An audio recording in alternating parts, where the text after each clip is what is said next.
The Velcathi priest stood before the ruins of what had once been the Archive of Whispers, his crystalline staff casting fractured light across crumbling stone. High Counselor Tesvor had come to this forgotten world with a singular purpose: to document the last remnants of civilizations that had passed into dust millennia ago. Humans had nothing to offer such an endeavor. They barely understood their own history, let alone the cosmic secrets buried beneath alien soil. He gestured dismissively at Dr. Elena Vasquez, the human archaeologist assigned to his expedition. She was competent enough for menial work, cataloging, mapping, carrying equipment, but the real scholarly work belonged to him.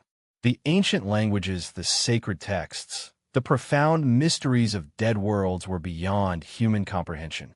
Their brains simply weren't equipped for such complexity.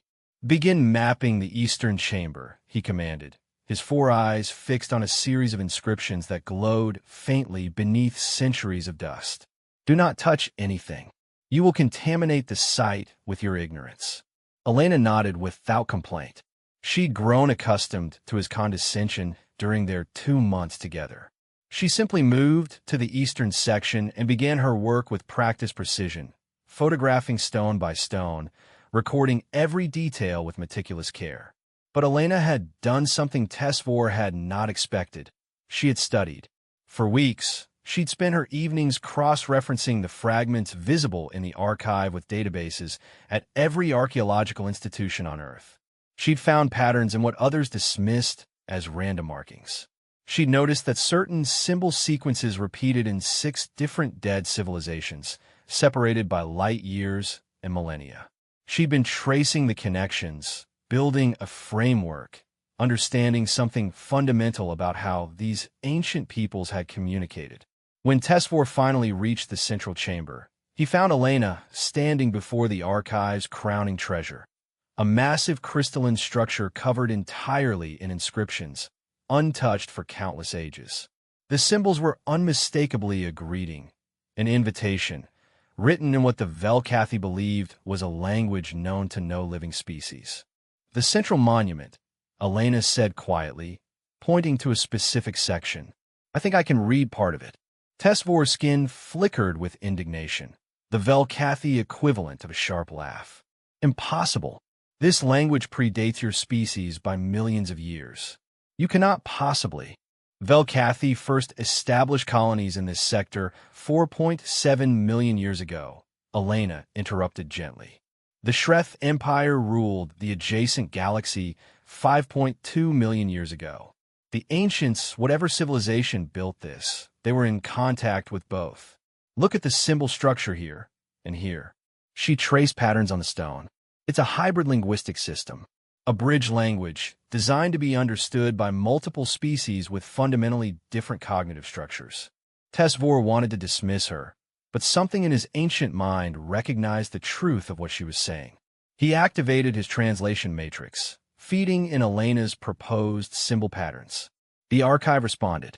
Light bloomed across the crystalline monument, and words appeared, not in Velcathi, but in a neutral mathematical format that both their minds could process. Elena began reading aloud, her human vocal cords struggling with the phonetic transliteration, but the meaning was unmistakable. To those who seek understanding across the chasms of time and space, welcome.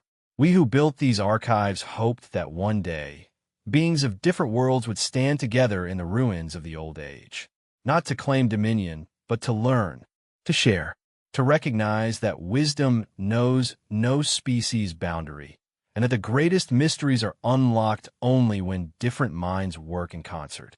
The staff fell from Tesvor's grip. It clattered against the stone floor, the sound echoing through the chamber like a confession. "You did this," he said slowly. "You solved what our scholars have debated for 3,000 years. How?" Elena smiled. "You assumed that understanding required a certain type of mind, a Velcathi mind specifically. But the ancients were smarter than that. They built a system that could be understood by anyone willing to really look, to make connections, to work collaboratively instead of in hierarchies." She extended her hand toward him. "I don't have the genetic sophistication of your species, But I have something else. I have a mind that was trained to see patterns across disciplines, across cultures, across the boundaries humans have spent our entire short history learning to overcome. Maybe that matters more than you thought. Tesvor looked at her hand for a long moment. His four eyes reflected the monument's light as centuries of certainty crumbled within him. Slowly, carefully, he reached out and took her hand. "The archive says we must work in concert," he said quietly. "I believe the ancient wisdom has already proven correct." And as they stood together before the monument, two minds of different species finally speaking the same language, Tesvor understood.